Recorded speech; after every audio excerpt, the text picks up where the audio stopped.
સાબરકાંઠાના ઈડરમાં ભાજપના ધારાસભ્ય રમણલાલ વોરાને મોટો કાનૂની ઝટકો હોવાનું બહાર આવ્યું છે। સમગ્ર મામલે મામલતદાર પૂજાબેન જોશીને પૂછતા બોલવાનું ટાળ્યું હતું। ખોટા ખેડૂત ખાતેદાર મામલે ઈડર મામલતદારે ચુકાદો આપ્યો છે। દાવડ ગામની કરોડોની કિંમતની જમીન શ્રી સરકાર કરવાનો આદેશ।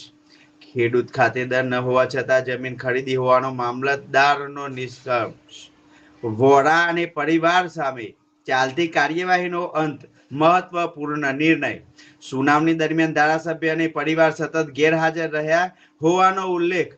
મામલતદારે વારંવાર તક આપ્યા છતાં કોઈ હાજર ન રહેતા ચુકાદો જાહેર। કોંગ્રેસે ચુકાદાને આવકારી કડક કાનૂની કાર્યવાહીની માંગ ઉઠાવી છે। હવે ભાજપ અને ધારાસભ્ય રમણલાલ વોરાના સત્તાવાર જવાબ પર સૌની નજર ઠરેલી છે। ઈડર મામલતદારના નિર્ણયથી સાબરકાંઠાના રાજકારણમાં હાલ તો ગરમાવો વધુ તેજ બન્યો છે। સાબરકાંઠાના ઈડરમાં ભાજપના ધારાસભ્ય રમણલાલ